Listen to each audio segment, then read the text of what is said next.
Hey, Friendo, Steve here. Larson.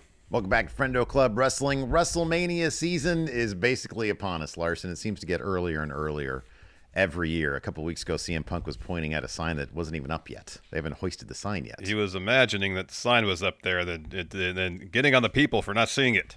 I feel like when anybody points at a sign, whether it exists or not, WrestleMania season has started. So we are going to do a service for the people and kind of like fantasy predict, like not necessarily fantasy booking and not necessarily predicting, kind of a mishmash of two of them. We're going to predict the WrestleMania card for 2025. And Larson, today you're in charge of booking WrestleMania if Rock No Way is the situation. If the final boss tells Nick Khan, Triple H, and the higher-ups at Endeavor that there will be no Rock. He's off filming Red 1 2. And he's not going to... It's an Easter version of it, I guess. And he's not going to make WrestleMania this year. And then in the next video, I will fantasy predict WrestleMania Final Boss Edition 2025. Yes, Rock. Yes, Rock. Rock Way. Yeah. Way, yeah. Rock No Way. Rock Way. There we go. So I'm starting, right? You're starting. You're doing this first one, and then I'm doing the next one. So I'm sure you'll talk about this too when you do your card for Mania. This was tough because this was not easy. The roster is so deep that you start putting matches together, and you're like, well, this person can't be left off the Mania card. Well, this person, and then suddenly you have a list of like 10 people who are off the Mania card that should probably be on the Mania card. Yeah, I got a lot of multi-mans on my card. See, I only did that with one match. Otherwise, I tried to keep it, either tag team versus tag team or one-on-one matches. All right, I guess I'll just jump right into it. Night one. Well, let me ask this really quick before we get started. Who is the biggest name or names you left off? All of Judgment Day. Okay, all right. Wow. Damian Priest. Yeah, wow. So I don't have Logan Paul on here. I'm sure he'll be on the Mania card, but not a fan of him, not including him on my Mania card. I don't need that. He cannot wrestle anymore as far as I'm concerned. Yeah, I don't really. It seems like he's going to take on Gunther on the Netflix premiere. Oh, gosh. Okay. Hopefully that'll be easy day at the office for Gunther. Yeah, ideally. Might be a decent match, though. I'm sure as I go through this, I'll remember other wrestlers. Well, no, you said some big ones. No Judgment Day, no Priest. That's pretty big deal. I don't have Becky Lynch on the card because I don't know when she's coming back. Yeah, I don't know either. Yeah, it wouldn't shock me to see her at Mania, but I didn't put her on either. Also, I kind of have a spot here reserved for a match, but it's for a title that hasn't been the first champion hasn't been crowned yet, the Women's Intercontinental Championship. Yeah, sure. Yeah, I'm sure it'll be defended on the Mania card. Yeah. Like, I could speculate on who the winner of said tournament is going to be, but I don't know. It seems kind of up in the air right now, so I just have a spot in the card. We could talk about potential competitors in that match. But anyways. All right. So, kicking off night one for me. Kicking off all of WrestleMania. Yes. Not in the mid-card. Okay. Opening the card. World Heavyweight Championship match. Okay. You got Gunther. Still champion. Okay. Still champion, defending against Jey Uso. Oh, wow. Heck, maybe Jey wins the Rumble. I don't know. Yeah, bro, I didn't even bother booking winners here. That's above my pay grade. I'm offering this up to Levesque, and he's going to be like, all right, good, I'll take this. We did this last year, and I had some crazy fantasy booking schemes and got dumped on. So I'm just putting out names and matches. Look, man, don't be dumping on us, all right? Come up with your own fantasy predicts. So, I guess the hope is that coming out of War Games, the reunion of OG Bloodline, everybody's going to go on to larger things. And for Jey, I know he's wrestled Gunther before for the Intercontinental title, I believe it was. Mm-hmm. I don't believe they've crossed paths for the World Heavyweight Championship yet. But then again, my memory stinks. Yeah. So, whether he wins the Rumble or not, I think Jey competing for the World Heavyweight Championship to open WrestleMania would be pretty cool. Strong opening to the WrestleMania, Larson. Exactly. Next, Next. So this one is contingent on Jade Cargill. Okay. You know, there's been some uncertainty as far as the nature of her injury. Okay. Some reports earlier on suggested she might not be injured at all, but seemingly she is. We don't know the severity. She's on my card as well, so that's... Yeah. So, okay. So, under the assumption that she will be back for Mania, this is the match I got. I got Bianca and Jade defending the tag titles against Naomi and Bayley. Oh, so the thought is that Jade comes back, and Bianca's like, well, she's my initial partner. We won the titles together. Sorry, Naomi. You know, like, Jade and I are tag champs. But, how about this? Title shot with partner of your choice at WrestleMania. Okay. And then during the course of this match, you can start having the story of who attacked Jade unfold. And imagine if it's revealed to be Naomi and Bayley's in a position of, well, I could win a title with Naomi. Ooh, but then Naomi attacked Jade. Yeah, that's good. And, like, I already have a tenuous relationship with Bianca. I think from a storyline perspective, that could be some interesting stuff. Yeah, that could be good. Yeah, I like that. That's good. That's good. Next, Kevin Owens. Whether he still has the Winged Eagle title or not, is going to take on Sami Zayn at WrestleMania as some sort of stipulation match. Okay. All right. It'd be great if they let him do Ladder War. Ooh, Ladder War for the Winged Eagle? Are you kidding me? That'd be great. But I don't know if they'll let him do Ladder War, but some sort of stipulation match at WrestleMania. I know they've had a Mania match before, but just let him go crazy. Package pile drivers. Yeah. Turnbuckle brain busters. Yeah. Yeah. Maybe not a Steenalizer, but you never know. Which one was the Steenalizer? It's the I think it's the Phoenix Suplex. You know the move that Hiromu Takahashi broke his neck on? It's that, but into the turnbuckles. Oh my god, it's crazy. I know what you're talking about. Yeah. Okay. I think Kevin Owens said I'm not doing that move anymore because it's dangerous. Oh wow. Yeah, dude. Yeah. It is dangerous. Bring it back. That's what I'm saying. I don't think they're gonna go that far, but let them go. Let them go crazy. It's WrestleMania. Let them do it. I think that'd be great. That'd be great. Next match. Women's U.S. Championship match. I got Chelsea Green, still champion. Yeah. I have her defending against Jordan Grace. Ooh. I think that'd be fantastic. I'm assuming that Jordan's coming to WWE once her contract is up in TNA Impact. I don't know if she'll go straight to main. If she'll go to NXT, she should go straight to main. She really should, yeah. And I think having a strong showing in the Rumble when she makes her official WWE debut as roster member, maybe down to the Final Four, having a bunch of eliminations, have her get a bunch of wins between then and, I don't know, maybe mid-March. And then mid-March, you start building up the title feud between Chelsea and Jordan Grace. I think that'd be tops. Yeah, I think that's good. That's good. For the Intercontinental Championship, I got Braun Breaker defending against Sheamus. Oh, okay. I know they had that feud not that long ago, but Ludwig Kaiser kept on getting involved. So maybe Sheamus gets another crack here at WrestleMania at the Intercontinental title. Maybe he wins it. That's not your. That's above your pay grade. But yeah, right. Like he's got to win it there. That's why I said maybe. He's got to win it there, man. Big Sheamus moment. Come on. Yeah, come on. All right, and then for the WWE Women's Championship, I have Nia defending against the Women's Rumble winner Charlotte Flair. Okay. I think we could probably, maybe, possibly. Again, I'm not making these booking decisions. I'm just putting the idea out there. Just throwing it out there. Get a Tiffany Stratton cash in at WrestleMania. Yeah, no spoiler, but I got something relatively not really similar, but that aspect of it anyway. Yeah, Tiffany's gonna walk away with that title. One thing that I noticed, just a brief tangent here. One thing that I noticed while putting my card together with Final Boss is it really, when you're trying to put this together and see 4 months ahead, it really illustrates how much of a disservice Triple H has done to the women's division, dude. Like, I know there's a lot of interesting pieces on SmackDown.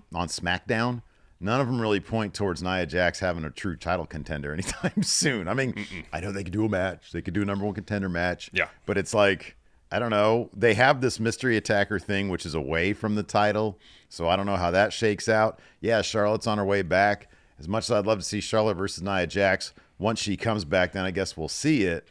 But I'll believe it if I see it. But Yeah, there's like and then of course over on Raw, it's like who's even there? So I had to move things around a little bit using the Rumble, maybe the transfer window. Yeah. I had to move things around a little bit. Yeah, no, it was. I had a difficult time with both the World Women's title and the Intercontinental title, trying to put stuff together for that very reason. Yeah.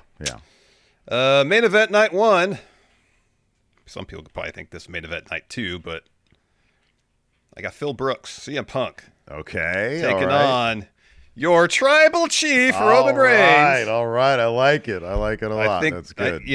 I think this is the match for Punk and Roman that they have kind of as the plan A in the event that The Rock can't make WrestleMania. I think between Heyman bringing in Punk to join the OG bloodline of War Games, that favor that Punk has, that Heyman owes him. Yeah. The tension between Roman and Punk, that's got to pay off at some point. Okay, yeah, sure. And I thought that even before the reports came out about this being on the table and being heavily discussed for WrestleMania, I thought at some point they got to pay this off. And if there's no Rock at Mania, heck, even if there is Rock at Mania, Punk versus Roman could easily main event night 1 without a title. Yeah. And the dynamic of having Paul Heyman there, being Roman's wise man, being a good friend to CM Punk. Yeah. That could be some real interesting stuff. I think night 1 for me is predominantly the story night, where there could be some really interesting stories playing out. The thing that I really like about Punk versus Roman is, with Punk, one of the problems with Punk right now is that if you put him against any of the top guys, as we're seeing right now against Rollins, crowd is going to side with Punk. Roman is one of the few guys who, yes, the crowd will be chanting CM Punk, but that crowd will also be chanting OTC. Like, Roman is so big that the current popularity of CM Punk kind of it will offset that a little bit. And so I think they're kind of evenly matched as big personalities. So I'm glad you put that, because I didn't put that on my card, because I feel like there's a match involving one of the names that you just mentioned that could be maybe the most entertaining bout of promos at WrestleMania. Oh, did you see CM Punk versus LA Knight? Yeah, LA Knight gets to finish his story against CM. Dude, if we had old heel LA Knight and anything, Punk tries to talk about like, your arms are too short to box against God. And then LA Knight's like, yeah, your arms are too short to wipe your own ass. Yeah. Yeah, it'd be something like that. Oh, goodness gracious. All right, night 2 is the one that's a little bit more taped together for me. So, Seth Rollins, usually at major events, if he's not competing for a title, he's putting over the latest signee of the company. So I got Seth Rollins versus Penta Jr. here.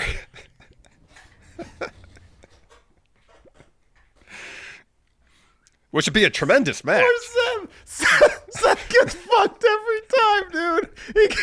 He's going to be in there, and he's going to think that crowd's going to be chanting his song, and instead they're going to be like, Sado Miedo. And Pentagon's going to be doing his weird fucking dance and shit. It's like, Yep.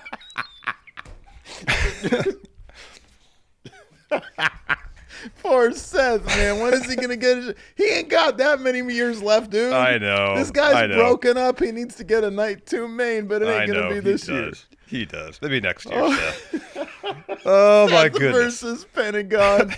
Oh, that's fucking hilarious. I love it. Then I got the Women's Intercontinental title match. I guess there was some clues that maybe Dakota Kai was behind the attack of Kairi Sane. Maybe Dakota Kai is going to have a turn heel during the course of this tournament to win it. In which case, I don't know, like, who's a baby face she could face, a heel Dakota Kai? Like, it wouldn't be Liv, because Liv's a heel too. Yeah. But like, if Lyra Valkyria wins, you could do Lyra versus Liv, maybe.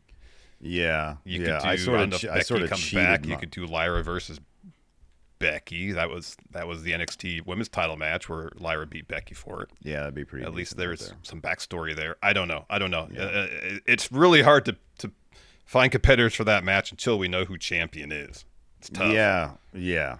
Yeah, and on top of that, like on Raw, they haven't done a great job with the women's division there. There's like, it's like a really big women's division, but they're all kind of on the same level, you know? They're all kind of, it's too many situations where either a faction or an individual competitor is like locker room on notice. Yeah, and then they lose half their matches. Yeah. And it was tough. That's why I think the title will be defended, and I hope it is on one of the two nights on the main card. Mm-hmm, yeah. But until I know who's champion, it's really hard to kind of put the pieces together about who the competitors are going to be. For the men's United States Championship, I mean, either Nakamura or LA Knight's going to be champion walking into WrestleMania. Yeah. So I got LA Knight versus Nakamura versus Andrade versus Carmelo Hayes. We never got a proper Game 7 finish. I started to do that. I was like, bro, that feud will be like a year old by that time. I know. Those dudes are, it's like a long-term storytelling, Steve. I guess so, yeah. Yeah, well, you're right, though. We never got a proper Game 7. Which this isn't either, but at least that's not that. Yeah, they're in the U.S. title mix. Yeah.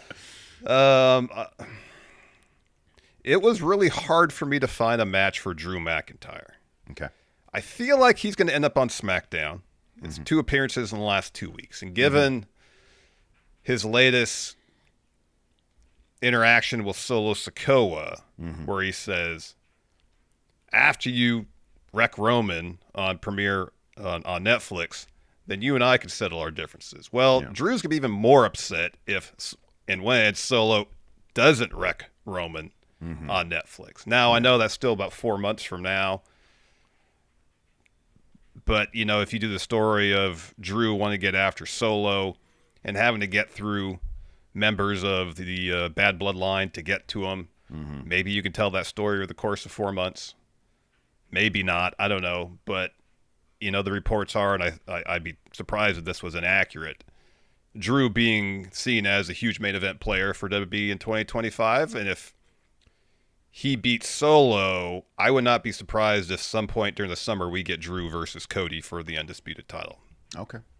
That'd be interesting. And it'd be something else if Drew is the one to take that title off Cody. That'd be pretty huge for Drew. I would love it. That'd be a huge vote of confidence for Drew, Next up for the World Tag Team Championships, I got the War Raiders, assuming they're still champions, versus the New Day.